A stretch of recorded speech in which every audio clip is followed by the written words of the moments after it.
This is It Is Written. I'm John Bradshaw. Thanks for joining me.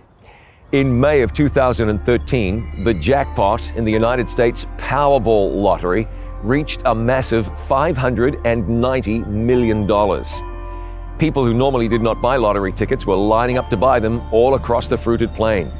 A spokeswoman for the Arizona Lottery said that interest in the lottery was at a complete frenzy. The same was true in many states. Ultimately, the lottery would be won by an 84-year-old woman who held the single winning ticket, and she walked away with more than $500 million. The largest lottery payout in American history to that time, at odds of 1 in 175 million. The odds of the average American being struck by lightning in any given year are 1 in 700,000. A woman has a 230 times better chance of conceiving quadruplets than winning the Powerball lottery. But millions of people buy lottery tickets just in case. And why is that? Because, well, you never know. Someone has to win. But for every winner, there are millions of losers. And when it comes to gambling, even winners can be losers. The capital city of the state of Victoria in Australia is Melbourne, which has a population well north of 4.5 million people. And in Melbourne, Australia, there is a shrine to gambling, where once a year, a horse race is held that is so big, race day is a public holiday throughout the state. And it has been for almost 150 years. Flemington Racecourse in Melbourne is home of the Melbourne Cup, contested on the first Tuesday of November every year. It's the biggest horse race in the Southern Hemisphere. The Melbourne Cup is really big. It's like the Super Bowl in Australia, except in Melbourne, it's bigger than the Super Bowl. In 2018, the Melbourne Cup offered prize money of 7.3 million Australian dollars. That's around $5.5 million US dollars. The winner would take home 4 million Australian, around 3 million US, and trophies worth $200,000. The Melbourne Cup is a phenomenon. Horses, trainers, and jockeys associated with the race become legends.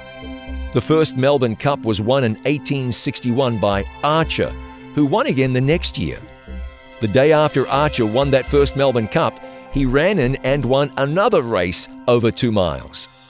The legendary Far Lap, the great New Zealand horse who won the Cup in 1930 and whose heart is on display in a museum here in Melbourne. There's Think Big and Rain Lover and Kiwi and Van der Hum and Bart Cummings, who trained 12 Melbourne Cup winners. Millions of people watch the Melbourne Cup. In fact, my parents travelled here to Flemington Racecourse all the way from New Zealand to watch the Melbourne Cup in the early 1970s, the year Silver Knight won the Melbourne Cup.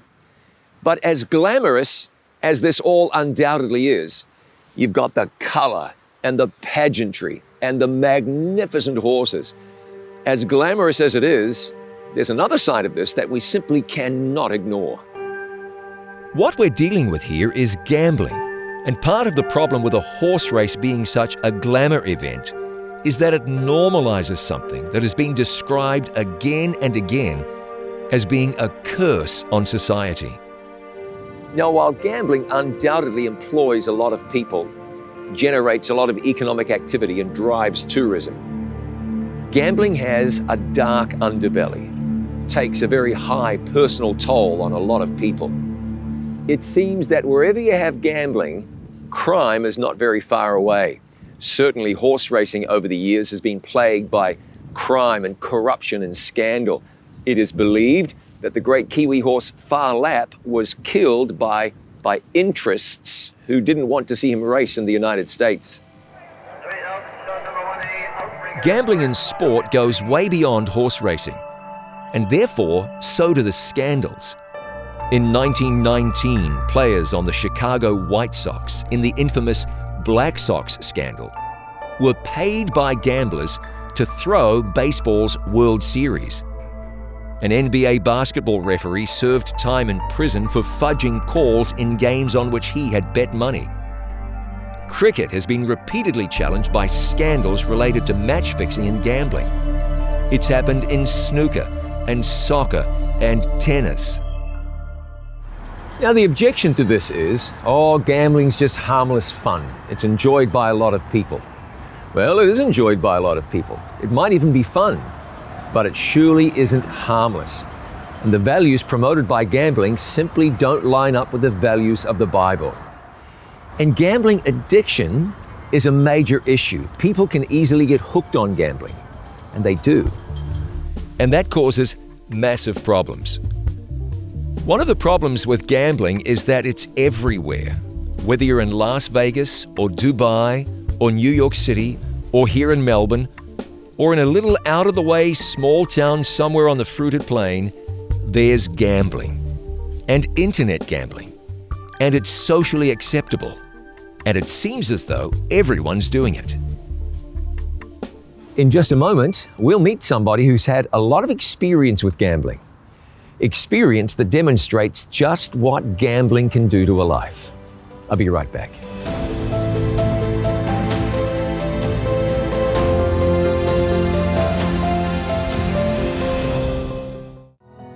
The pursuit of wealth has been the ruin of many people.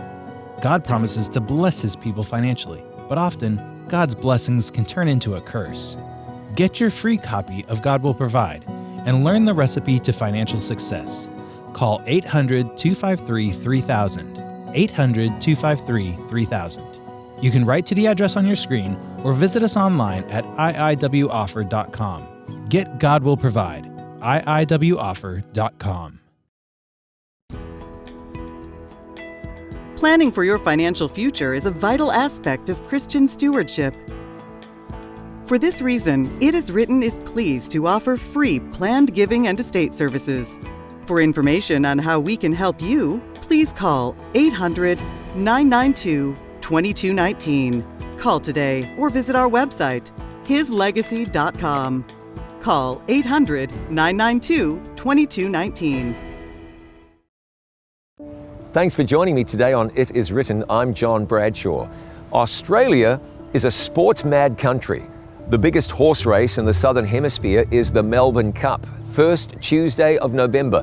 Millions of people watch the race on TV, and crowds of over 100,000 people turn up at Flemington Racecourse to see the big race live.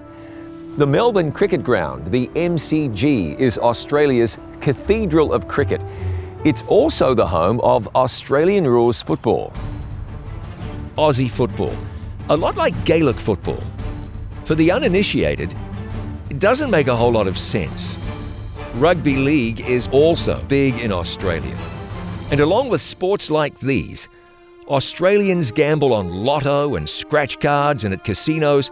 In fact, it's often been said that Australians would gamble on 2 flies crawling up a wall. But when you've got an industry whose advertising comes with a warning about the dangers of that industry, well, you have to wonder. William Shakespeare once wrote that all that glisters is not gold. When it comes to gambling, you might want to be careful what you ask for. I expect that most everyone has seen the huge jackpots advertised and thought, wow, what I could do with that money. That's natural enough. But you might be better off thinking about what that money could do to you. A British 17-year-old who won £1 million in the lottery told a newspaper later that she wished she had never won that money. She said, "I thought it would make my life 10 times easier. Instead, everything became 10 times worse." An English baker died cursing the fact that he had won £9 million in the lottery in 2005. He said that when they won the money, he and his wife believed that all of their worries were over. Instead, they lost their money, they lost their marriage, and he lost his life. He was bored. He developed an alcohol problem. And it is said the stress of worrying about what to do with that windfall really broke him down. He said, "What's the point of having money at all if it sends you to sleep at night crying?" An American man won $250 million in the lottery. His wife later said she wished he had never bought the ticket. Now I can hear somebody saying, oh, it's just that these people didn't know how to handle their money. Well, it's true there are many people who've won a lot of money and their lives have not bottomed out. But I don't know that that justifies an industry where money is lost, often massive sums of money, and lives are frequently ruined. You simply don't hear about many people whose lives are radically altered by the effects of gambling.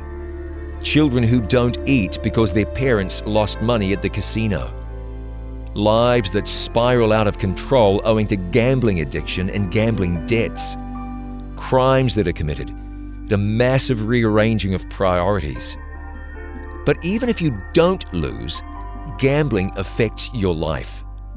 And it affects your soul. I wanted to find out firsthand about gambling and its effects. So I went to see an old friend. David Slack lives in Hamilton, New Zealand. He knows a lot about gambling from first-hand experience. He's able to assess gambling from a Christian perspective. So how do you get involved in gambling? Well, when I was younger, John, a lot of friends of my parents used to come around and play cards on a Sunday night. They had a Sunday night card school, and I was introduced through this card game. My mum sometimes would let me play a hand while she went out to prepare the snacks for the players, and I used to sit listening to the radio. I was really taken in by the commentary, the patter of the commentator, and so I would pick horses out and imagine that they were running for me. I'd go to the races with my mum and dad, and I can remember really the first bet that I had, it won, and so that's where it started. So you went from playing cards to basically all forms of gambling? Anything went. Pool, which I was hopeless at, playing snooker, sporting games, anything that moved. You just, wherever you could gamble, you gambled. So once you started gambling, how quickly did you get from gambling to stealing to support your gambling habit? Not long after. Yeah. I'd go around the back of hotels, steal bottles back in those days. I'd take my duffel bag in, fill it up, and then go to a dairy and cash up. Back in those days, they used to deliver milk and bread and cream, and I'd go along the road, going into people's milk boxes and taking the money out. And so that was sort of petty crime. Yeah. And then when I started work, then I started stealing product from the company that I worked for, and that all financed your gambling. How low did gambling take you? My marriage ended, I lost my job, and I lost my house. So that was a pretty low point, but things went even lower. I was 27, and what was I going to do? I had no income, so at that stage I turned to crime, and I never worked for the next 13 years, just lived off the proceeds of crime. And so I became a bookie here in New Zealand, and that turned into a really huge business. I had turned over enormous amounts of money, but it didn't matter, because no matter how much I won, I just gambled it away. I got arrested probably 5 or 6, might be more times, for bookmaking. Police would kick the door in and burst in looking for evidences. And so why didn't you quit, David? Just too much money? Too much money, yeah. For a compulsive gambler, here it was. I had a flash car. I lived wherever I wanted to. If I ever wanted to hop on a plane, I could hop on a plane and fly off wherever I wanted to. And I thought that I was living the life of Jack the Lad, but all the time, of course, not knowing that I was a slave to the devil. At some stage, it occurred to you that you were a slave. No. Well, at some stage, God got hold of you. Yeah. Well, tell me how that unfolded. That's the miracle part about it, is that at this stage I'd met my wife. She didn't, she hated gambling. She hated it. And she was pretty staunch. She said, no, I'm not going to marry you. No, I don't want this gambling in my life. But then I kept on, and finally she said, okay, look, here's the go. We'll get married, but there's to be no gambling in the house. I don't want it on TV. I don't want people ringing up, putting bets on. I don't want card games going on here. And because you're a compulsive liar, when you're a compulsive gambler, that's one of the traits that go with it. I said, no, none of that will happen, full well knowing that once we were married and I was back in there, that things would just carry on. And then we were due to get married on the Saturday, and on Thursday morning, 2 days before we were due to get married, I woke up and I had this amazing feeling, and Debbie said, what's up? And I said, I don't know, I've just got this unusual feeling that like I don't want to gamble today. Because every day I got up and went off and gambled. So that day you had no urge to gamble? No, there was no urge. And then from that day to this, and that's 30 years ago now, I've never had any desire to gamble. It was just a straight out miracle. And I'd never asked God to heal me.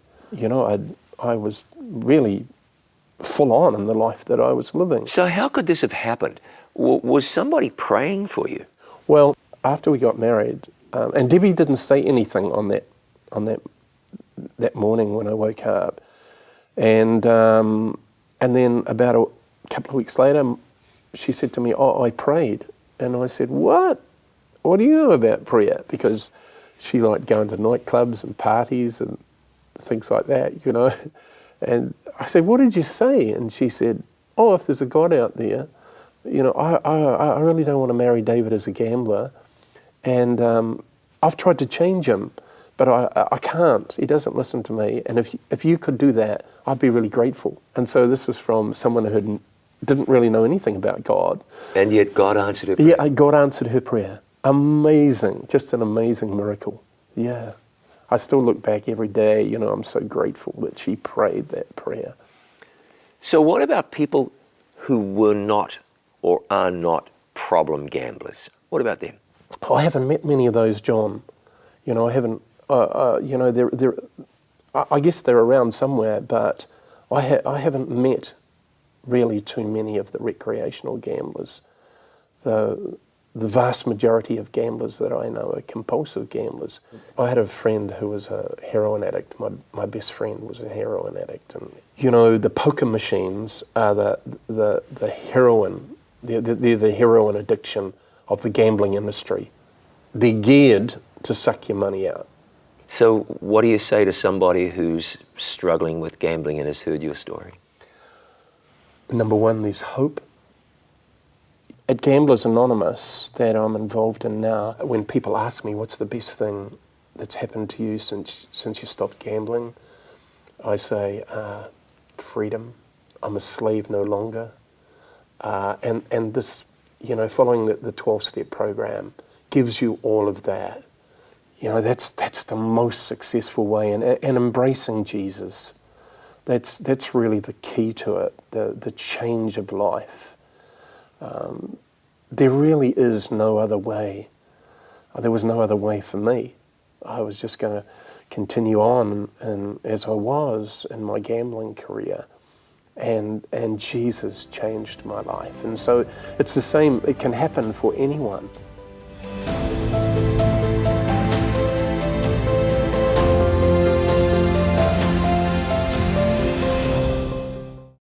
Thank you for remembering that It Is Written exists because of the kindness of people just like you. To support this international life-changing ministry, please call us now at 800-253-3000. You can send your tax-deductible gift to the address on your screen, or you can visit us online at itiswritten.com. Thank you for your prayers and for your financial support. Our number again is 800-253-3000, or you can visit us online at itiswritten.com. December 21, 2012 was when the Maya calendar was set to expire. Many said with the expiration of this calendar would come the end of the world. The Maya were remarkable builders, but they did not predict the end of the world. So where can we find predictions that we can trust? Recent reports state that more and more people are embracing witchcraft, tarot card reading, and astrology. People are grabbing onto this, even though there's absolutely no evidence that it's valid, and they're rejecting the Bible. Now, the Bible isn't simply a book of predictions. It's the story of God's love for the human family. But it's true that the Bible does contain predictions. In fact, God stakes His reputation on His ability to forecast the future. Predictions you can trust. Watch now on It Is Written TV. Thanks for joining me on It Is Written. You know, as far back as I can remember, gambling was part of my family. My mother's father owned racehorses. Her brother was a somewhat successful owner-trainer, and my father gambled religiously. I remember coming with him usually on Saturday mornings to this very building. He would gamble here, and then we'd wait throughout the day to see just how successful he'd been or hadn't been. I remember being here and seeing men and women lining up, waiting to gamble away money they simply couldn't afford to lose.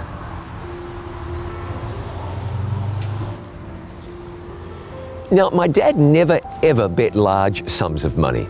He certainly didn't jeopardize the family's well-being. We definitely didn't go without because my dad bet on horses. But I often wondered what it would have been like if Dad had taken the money he frittered away on horses and invested it in a constructive way. I remember my dad telling me several times about men where he worked. On payday, they'd take their pay packet down to where illegal gambling was taking place and lose everything, and they'd have nothing to take home to their families. As a teenager, I'd work long days at a gas station. And it wasn't long before I would be off to the racetrack and lose it all. I was never a successful gambler. I learned young that once it's gone, you can't get it back. It's better not to risk it in the first place. What I didn't find out until much later is that God is against get-rich-quick schemes. Proverbs 13:7.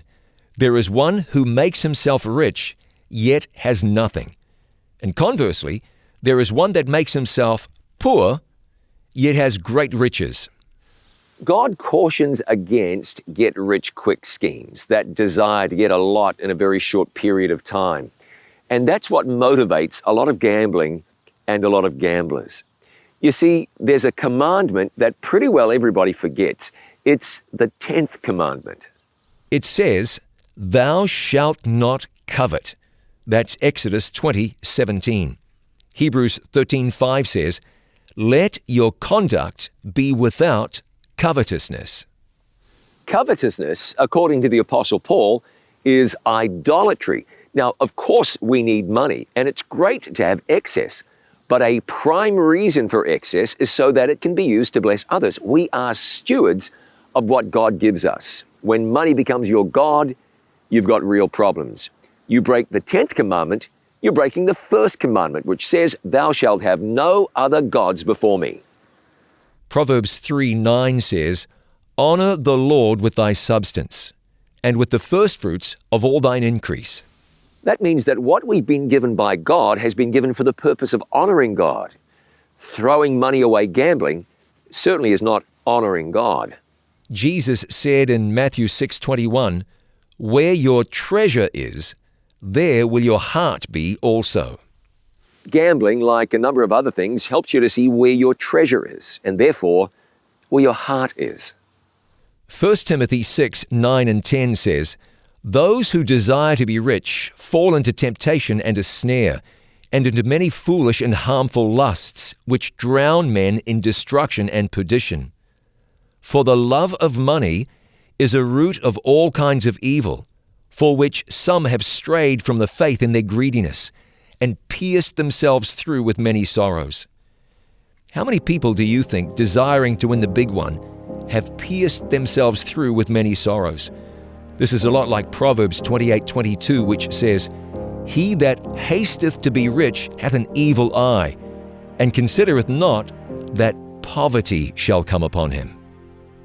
So what if you're one of these people who gambles just a little? Not a lot, just a little like my dad used to. Well, if it's just a little, you won't find it too terribly difficult to give up. But if you're wanting to give up gambling, your gambling problem is a serious one. That can be a real challenge. Here's what you do. You lean on the promises of God. Philippians 4:13. I can do all things through Christ who strengthens me. Philippians 1 verse 6. He who has begun a good work in you will perform it until the day of Jesus Christ. Philippians 2:13. It is God who works in you, both to will and to do for His good pleasure. God can do it in your life. If it's gambling, God can take that away. If it's something else, a substance issue, God can take that away. Something deep down in your heart, God can do it for you. There's power in those promises. There's power in God's word. You see, God is a deliverer, and He'll deliver you from gambling or whatever it is. If you'll allow Him to do so, God will be in your life everything that He really is. The pursuit of wealth has been the ruin of many people. God promises to bless His people financially, but often God's blessings can turn into a curse. Get your free copy of God Will Provide and learn the recipe to financial success. Call 800-253-3000, 800-253-3000. You can write to the address on your screen or visit us online at iiwoffer.com. Get God Will Provide, iiwoffer.com. Let's pray together now. Our Father in heaven, we come to you in the name of Jesus. We're glad that we can. We thank you that you are able, that you are a deliverer, and that you can take away everything out of our lives that should not be there. If somebody has a problem with gambling, those that do, take it away. Be the deliverer, be the strength. We believe in your promises. We believe that you can do all you say you can do. We look to you to be what you only can be. We thank you for deliverance. We thank you for assurance, for salvation. And we thank you in Jesus' name. Amen. Thanks so much for joining me. I'm looking forward to seeing you again next time. Until then, remember, it is written, man shall not live by bread alone, but by every word that proceeds from the mouth of God.